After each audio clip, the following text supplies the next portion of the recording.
नमस्कार साथियों। भारत के नीतिज्ञ चाणक्य ने एक बात कही कि अपने दुश्मन के दुश्मन को दोस्त बना लेना चाहिए। इससे आपकी बहुत सारी प्रॉब्लम सॉल्व हो जाएंगी। इसी नीति पर चलते हुए अब भारत ने अपने दुश्मन के दुश्मन को दोस्त बना लिया है। भारत का दुश्मन टर्की और टर्की का दुश्मन ग्रीस। तो भारत ने किस तरह से ग्रीस के साथ दोस्ती की है और किस तरह से टर्की पर काबू पाया है, किस तरह टर्की का गला सूख रहा है, हम इस वीडियो में भारत की टिट फॉर टैट की नीति की बात करेंगे जो भारत ने टर्की के साथ अपनाई है। हम इस वीडियो में और बात करेंगे कि जो अभी भारत ने ग्रीस के साथ जो जॉइंट एक्सरसाइज की है, जॉइंट नेवल एक्सरसाइज की है, हम उसकी बात करेंगे जिससे टर्की बुरी तरह घबराया हुआ है। हम इसमें एक बात ये करेंगे कि ग्रीस और टर्की के बीच की दुश्मनी आखिर है क्या। अगर हम इतिहास को थोड़ा जान लेंगे तो प्रेजेंट में सिचुएशंस को जानना आसान हो जाएगा। और एक बात हम ये भी करेंगे कि भारत ने टर्की के साथ मित्रतापूर्ण व्यवहार किया है, उसके बाद भी टर्की भारत के साथ शत्रुतापूर्ण व्यवहार क्यों करता है, इसके पीछे जो उसकी वर्ल्ड पॉलिटिक्स है, उसकी जो डोमेस्टिक पॉलिटिक्स है, हम उसकी बात करेंगे। और हम क्या बात करेंगे, हम एक बात ये करेंगे कि भारत का अभी तक जो वर्तमान सरकार है, इससे पहले तक उसका टर्की के साथ क्या व्यवहार रहा, हम इसकी बात करेंगे। और जो करंट सिचुएशन में भारत किस तरह ग्रीस को सपोर्ट करके टर्की की नाक में दम किया हुआ है, टर्की का गला सूखा हुआ है, हम उसकी बात करेंगे। मैं शुरू करता हूं। अगर आपको वीडियो पसंद आए तो प्लीज लाइक करना। शुरू करते हैं। सबसे पहले हम बात करते हैं प्रेजेंट सिचुएशन की कि भारत और ग्रीस के बीच में जो मिलिट्री एक्सरसाइज हुई है, जो नेवल एक्सरसाइज हुई है, उसकी बात करते हैं। पहली बात तो यह है कि ये इस तरह की पहली एक्सरसाइज है भारत और ग्रीस के बीच में। ये पहली एक्सरसाइज है जिसमें दोनों देशों के जो युद्धपोत हैं वो एक्सरसाइज कर रहे हैं, एक दूसरे को सहयोग कर रहे हैं। इस एक्सरसाइज में भारत जो है, भारत की जो शक्ति है, भारत की जो सेना है वो ग्रीस से बहुत बड़ी है। भारत की जो सेना है वो बहुत एक्सपीरियंस्ड है। तो भारत जो है ग्रीस को ट्रेनिंग दे रहा है। उस ट्रेनिंग में क्या क्या है, उस ट्रेनिंग में एक ये चीज है कि जो समुद्री डाकू हमला कर देते हैं, जो स्मगलर्स होते हैं, उनको कैसे हैंडल किया जाएगा, कैसे उनके शिप पर चढ़कर उन्हें काबू किया जाएगा। एक बात तो ये हुई। एक बात ये हुई कि एक शिप से दूसरे शिप में कैसे हथियार पहुंचाए जाएंगे, कैसे उसकी फ्यूलिंग की जाएगी, कैसे मेडिकल सप्लाईज की जाएंगी, यानी कि एक शिप से दूसरे शिप में चीज पहुंचाने के लिए किस तरह से कार्य किया जाएगा। एक बात ये हो गई।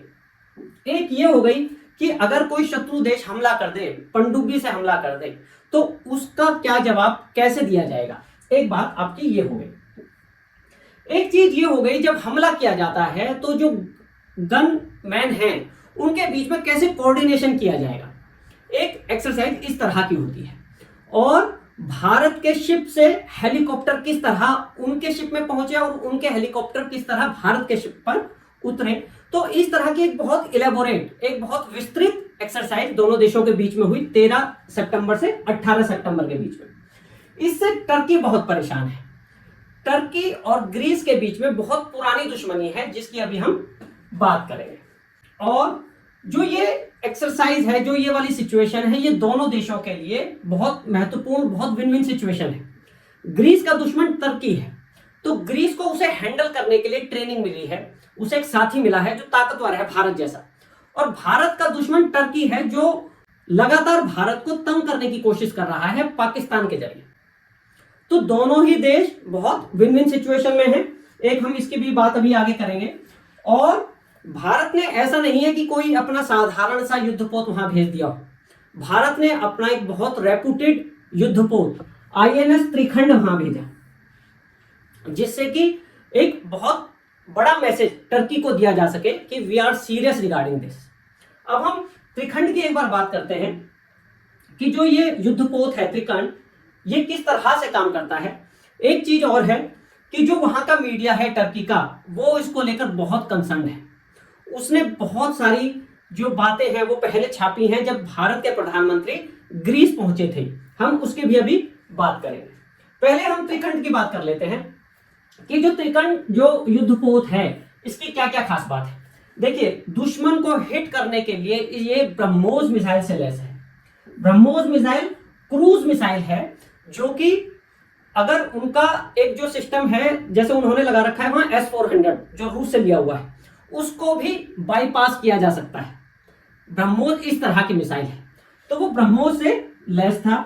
एक उसमें पूरा एयर डिफेंस सिस्टम लगा हुआ है। ब्रह्मोस तो हिट करने के लिए है, दुश्मन पे अटैक करने के लिए है। अगर दुश्मन अटैक करता है तो सतह से एयर में हिट करने वाली मिसाइल्स उसमें लगी हुई हैं। पूरा एयर शील्ड सिस्टम उसमें लगा हुआ है।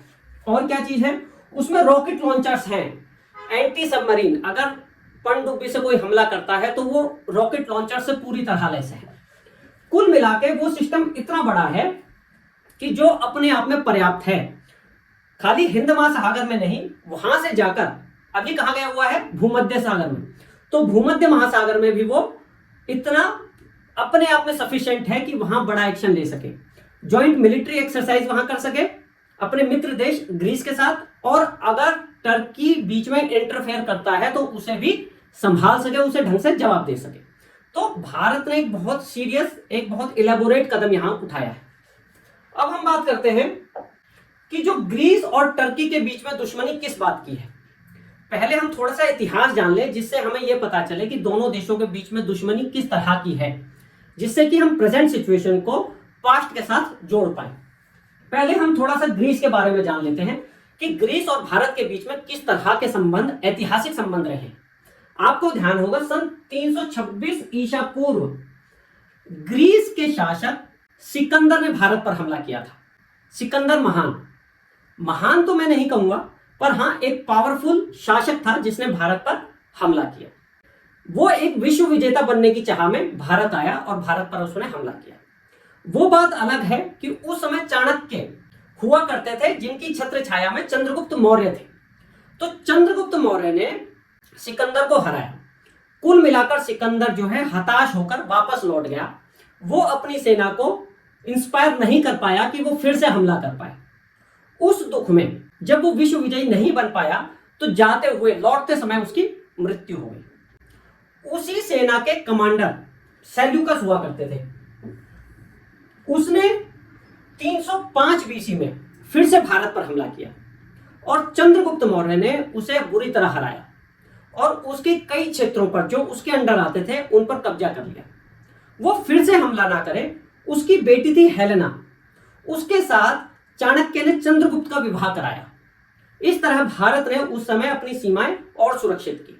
तो यह था ग्रीस का संबंध, ग्रीस और भारत का संबंध पास्ट में लेकर, कि एक जो बहुत शक्तिशाली राज्य हुआ करता था किसी समय में, वो धीरे धीरे कमजोर हुआ। देखिए, कोई भी समाज है, कोई भी सभ्यता, संस्कृति, कोई भी देश जो होता है, उसकी साइकिल इस तरीके से होती है कि वो एक समय पीक पर पहुंचता है और पीक से फिर उसका ढलान शुरू होता है। किसी समय में भारत भी, महाभारत के समय में, महाभारत के युद्ध के समय में भारत की सभ्यता, संस्कृति पीक पर हुआ करती थी। फिर नीचे होते होते एक समय आया जब भारत पर अंग्रेजों ने आधिपत्य जमा लिया। इस तरह से ग्रीस का समय भी इस तरीके का आया। और 1453 में ओटोमन अंपायर, जो उस्मानी साम्राज्य था, उसने इसको अपने अधीन कर लिया।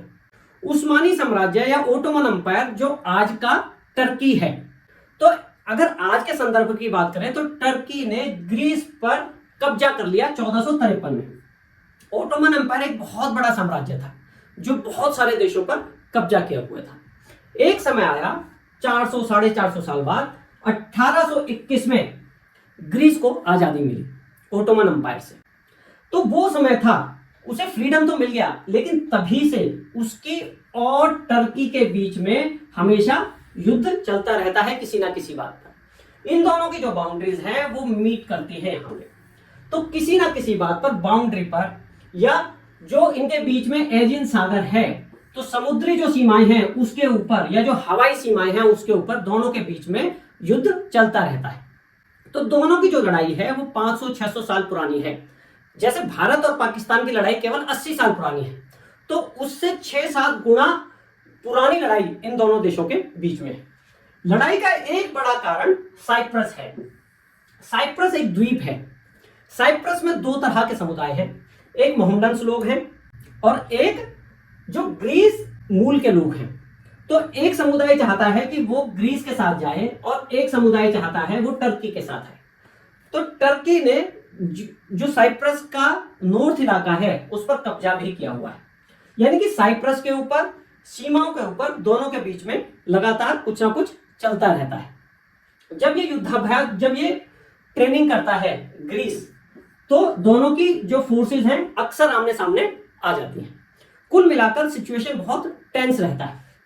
एक और कारण बड़ा ये है, जो भूमध्य सागर है उसमें जो नेचुरल रिसोर्सेज हैं, जो गैस रिसोर्सेज हैं, उसको लेकर दोनों के बीच में हमेशा तनातनी रहती है। ग्रीस जो है वो इजराइल और इजिप्ट के साथ मिलकर वहां ड्रिलिंग करना चाहता है, वहां गैसेस की खोज करने के चक्कर में रहता है, और जबकि टर्की उस पर अपना कब्जा करता है। कहने का मतलब यह है कि दोनों के बीच में जो दुश्मनी है वो बहुत गहरी है। इसीलिए भारत ने उस दुश्मनी को कंसीडर करते हुए टर्की को मजा चखाने के लिए ग्रीस से दोस्ती की है। ग्रीस अपने आप में वैसे तो अब छोटा देश है, उसकी इतनी पावर नहीं है। टर्की बड़ा देश है और उसने इस पर कब्जा करके भी रखा था, तो टर्की में सुपीरियोरिटी कॉम्प्लेक्स है ग्रीस को दबाने के लिए। तो ग्रीस को भारत जैसा साथी मिलकर उसका उत्साह बढ़ा है, तो वो खुश है। और भारत ने, क्योंकि ये इसका पड़ोसी देश है, इसको ताकत देके टर्की को काउंटर करने की कोशिश की है। ये सारा मुद्दा है। अब हम बात करते हैं कि भारत का व्यवहार हमेशा टर्की के साथ इससे पहले तक बहुत अच्छा रहा है। कैसे अच्छा रहा है? 2023 में, फरवरी 2023 में टर्की में भूकंप आया। टर्की और सीरिया दोनों देशों में भूकंप आया जिसमें लाखों लोग मरे। तो भारत उन देशों में था जिसने सबसे पहले टर्की को हेल्प पहुंचाई। भारत ने ऑपरेशन चलाया, ऑपरेशन दोस्त, जिसमें एनडीआरएफ टीम वहां भेजी गई, जो नेशनल डिजास्टर रिस्पॉन्स टीम है। वहां डॉक्टर इंजीनियर्स भेजे, चलता फिरता मोबाइल हॉस्पिटल वहां भेजा, जो वहां घायल लोग थे उनको ठीक करने के लिए, उनका इलाज करने के लिए वहां हॉस्पिटल, मोबाइल हॉस्पिटल्स बनाए गए। भारत के डॉक्टर्स, इंजीनियर्स वहां गए, मेडिकल सप्लाईज वहां की, यानी कि भारत ने बहुत बड़े लेवल पर उनकी हेल्प की और उन्होंने बड़ा थैंक यू भी बोला। लेकिन कुछ ही टाइम बाद, 6 महीने, 8 महीने, 10 महीने बाद, वो फिर से अपने उसी ट्रैक पर आ गए, भारत के साथ दुश्मनी वाले व्यवहार पे। कश्मीर पर अक्सर टर्की की स्टेटमेंट्स, नेगेटिव स्टेटमेंट्स आती रहती हैं। जो ओआईसी है, जो इस्लामिक देशों का कॉरपोरेशन ओआईसी है, उसमें भारत के विरुद्ध टर्की हमेशा स्टेटमेंट्स देता है। यूएनओ में टर्की हमेशा भारत के विरुद्ध रहता है। कश्मीर के लोगों पर अत्याचार बताकर, भारत के अत्याचार बनाकर भारत का हमेशा विरोध करता है। अब बात यह है कि भारत ने इतना अच्छा व्यवहार टर्की के साथ किया है, ना टर्की के साथ हमारी सीमा लगती है, फिर वो ऐसा व्यवहार क्यों करता है? इसके पीछे क्या पॉलिटिक्स है, इसे एक बार समझ लेते हैं। देखिए, जो टर्की है उसके अंदर एक सुपीरियोरिटी कॉम्प्लेक्स क्या है कि वो ओटोमन अंपायर उसका रहा है किसी समय में। अब एक तरफ सऊदी अरब है जहां मक्का मदीना है, तो वो इस्लामिक वर्ल्ड का मुखिया है। एक तरफ ईरान है जो शिया लोगों का बहुत बड़ा संगठन है और वो अपने आप को मुखिया बताता है। तीसरा देश टर्की है जो मुखिया बनने के चक्कर में रहता है, क्योंकि ये ओटोमन अंपायर का देश है, इसलिए इसे लगता है कि मैं मुखिया हूं, मुझे मुखिया होना चाहिए। तो ये इस्लामिक वर्ल्ड को इंप्रेस करने के लिए भारत को हमेशा, जो गैर मुस्लिम देश है, वहां पर मुसलमानों का मुद्दा उठाकर, मुसलमानी जो जनता है, मुसलमान जो मोहम्मडन जनता है, उसमें अपना इंप्रेशन बनाए रखने की कोशिश करता है। जो वहां की लोकल पब्लिक है वो ऐसे मुद्दों को सुनकर कि टर्की का प्रधानमंत्री या टर्की का जो शासक है वो इस तरह से आवाज उठा रहा है, तो पब्लिक खुश होती है। जो इस्लामिक वर्ल्ड है वो ओवरऑल खुश होता है। तो उसको खुश करने के लिए, उनका मुखिया बनने के चक्कर में टर्की हमेशा भारत के विरुद्ध रहता है। कश्मीर का मुद्दा उठाता है कि मुसलमानों पर अत्याचार हो रहा है। यह बात अलग है कि चीन के मुसलमानों के बारे में, उइगर मुसलमानों के बारे में टर्की भी नहीं बोलता, जैसे पाकिस्तान नहीं बोलता। एक बात तो बड़ी ये है। एक चीज क्या है, जो उसके संबंध पाकिस्तान से बहुत अच्छे हैं। संबंध अच्छे होने का कारण भी वही है कि वो खुद को मुखिया प्रेजेंट करना चाहता है। अब क्या होता है कि ये इसका बहुत बड़ा हथियार सप्लायर है। टर्की पाकिस्तान को हथियार सप्लाई करता है, ट्रेनिंग देता है। अभी ऑपरेशन सिंदूर के समय जो उसने ड्रोन्स भेजे, जो पाकिस्तान को ट्रेनिंग दी, वो इसी चीज का परिणाम है कि वो खुद को मुखिया बनाने के चक्कर में रहता है। तो टर्की पाकिस्तान का दोस्त है, इससे दोस्ती निभाना चाहता है, इस्लामिक दोस्ती। और दूसरा, भारत गैर मुस्लिम देश है तो वहां मुसलमानों पे क्या किस तरीके के अत्याचार हो रहे हैं, कश्मीरियों को कैसे दबाया जा रहा है, इस ऐसी ऐसी बातें करके वो अपना इंप्रेशन बनाने की कोशिश करता है। तो केवल बस ये जो उसकी डोमेस्टिक पॉलिटिक्स है, इंटरनेशनल पॉलिटिक्स है, जो खलीफा बनने की कोशिश है, उसी चक्कर में वो भारत से इतना शत्रुतापूर्ण व्यवहार करता है। अब हम भारत के व्यवहार की बात करते हैं कि भारत ने जैसे ऑपरेशन दोस्त में टर्की की मदद की। एक बहुत महत्वपूर्ण जो एटीट्यूड है वो समझने की जरूरत है भारत का। जब ये सरकार शासन में आई, ये सरकार भारत की जो वर्तमान सरकार है, जब ये प्रधानमंत्री मोदी जब शासन में आए तो वो किसी पूर्वाग्रह से ग्रसित नहीं थे। उन्होंने पाकिस्तान के साथ, टर्की के साथ संबंध अच्छे करने की कोशिश की। उन्होंने पास्ट को ना देखते हुए पाकिस्तान से, जो उस समय प्रधानमंत्री थे नवाज शरीफ, उनके साथ पूरा कोऑर्डिनेट करने की कोशिश की। रूस में जब ब्रिक्स सम्मेलन हुआ, जब एससीओ सम्मेलन हुआ, तो उसके अतिरिक्त नवाज शरीफ के साथ द्विपक्षीय वार्ता। तो मोदी ने शुरू में पाकिस्तान के साथ, टर्की के साथ अच्छे रिलेशन करने की कोशिश की, जिससे कि उन पर कोई ब्लेम ना आए। जैसे जब भगवान कृष्ण महाभारत के समय दुर्योधन को उन्होंने पूरा चांस दिया, इसी तरह प्रधानमंत्री मोदी की सरकार ने दोनों देशों को पूरा मौका दिया। कहने का मतलब यह है कि भारत पर कोई ब्लेम ना आए, इसकी भारत ने पूरी कोशिश की। जब उन्होंने उसका जिस तरह से जवाब दिया, उसका प्रत्युत्तर भारत दे रहा है। अब हम बात करते हैं आगे। अब जब भारत को यह समझ में आ गया, वर्तमान सरकार को यह समझ में आ गया कि इनको इस तरह से हैंडल नहीं किया जा सकता, टिट फॉर टैट की नीति अपनानी पड़ेगी, तब भारत ने इस तरह के, जैसे पहले पाकिस्तान में ऑपरेशन सिंदूर किया, उससे पहले एयर स्ट्राइक किया था, उसी तरह अब टर्की को सबक सिखाने के लिए ग्रीस से दोस्ती की है। ग्रीस, अभी आपको ध्यान होगा, कुछ समय पहले प्रधानमंत्री मोदी ने ग्रीस की यात्रा की थी और वहां पे उस समय बात चली थी कि भारत ग्रीस को मिसाइल दे सकता है, ब्रह्मोस मिसाइल दे सकता है, लॉन्ग रेंज मिसाइल दे सकता है। उसी समय से टर्की जो है घबराया हुआ है, टर्की का मुंह सूखा हुआ है। तो एक वो बात थी जब भारत ने वहां की यात्रा की थी, और अब जो है डिफेंस कॉपरेशन बहुत मजबूत किए जा रहे हैं, जैसे कि अभी जो ज्वाइंट एक्सरसाइज की है, नेवल एक्सरसाइज की है, और वहां के जो न्यूज़पेपर्स में भारत के विरुद्ध इस तरह की खबरें चल रही हैं कि भारत ग्रीस को सपोर्ट करके टर्की को कमजोर करने की कोशिश कर रहा है। हाँ, कर रहा होगा, करना भी चाहिए।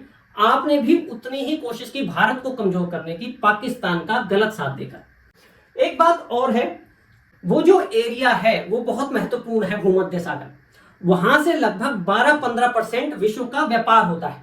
वहां अगर टर्की जैसा देश कब्जा कर लेता है उस एरिया पर, तो इन फ्यूचर सभी देशों को बहुत परेशानी होने वाली है, भारत को बहुत परेशानी होने वाली है। तो उसी को ध्यान में रखकर उसको काउंटर करने के लिए उसके दुश्मन ग्रीस के साथ मिलकर भारत ने ये एक्सरसाइज की है। टर्की को उसकी क्षमता दिखा दी है कि वो किस तरह भारत के आसपास भी नहीं है। तो भारत की जो एक टिट फॉर टैट नीति है, इसने टर्की के होश उड़ाकर रखे हैं। तो भारत ने इस तरह से कई सारे सिग्नल्स दिए हैं। एक तो ये सिग्नल है कि आप अगर हमें परेशान करते हैं तो ऐसा नहीं है कि हम आपको छोड़ देंगे। दूसरा संदेश ये दिया है कि हम केवल एशिया की शक्ति नहीं है, हम केवल हिंद महासागर में ही रहने वाले नहीं हैं, हम दूर भी जा सकते हैं। जैसे भारत ने अभी फिलीपींस की हेल्प की थी दक्षिण चीन सागर में, और चीन की हिम्मत नहीं हुई थी बोलने की। इसी तरीके से अब भारत ने ग्रीस के साथ मिलकर टर्की की बोलती बंद की है। टर्की को समझ नहीं आ रहा कि क्या करें। तो भारत ने एक संदेश ये भी दिया है कि हम दोस्तों के साथ हैं। पहले फिलीपींस का साथ दिया जो कि छोटा सा देश है, और अब ग्रीस का साथ दिया जो कि छोटा सा देश है, यानी कि हम अपने अलायंस के साथ खड़े होंगे। कहने का मतलब यह है कि भारत अब एक बहुत लिमिटेड ताकत नहीं रहा है। जो वर्तमान सरकार है वो भारत के दूर के हितों को लेकर चल रही है, भारत को एक सेंटर में, एक ग्लोबल पावर के रूप में प्रस्तुत कर रही है। तो ये थी हमारी आज की वीडियो, जिसमें भारत टिट फॉर टैट की नीति पर चल रहा है। अगली बार फिर किसी और महत्वपूर्ण टॉपिक के साथ हम प्रस्तुत होंगे। Thank you.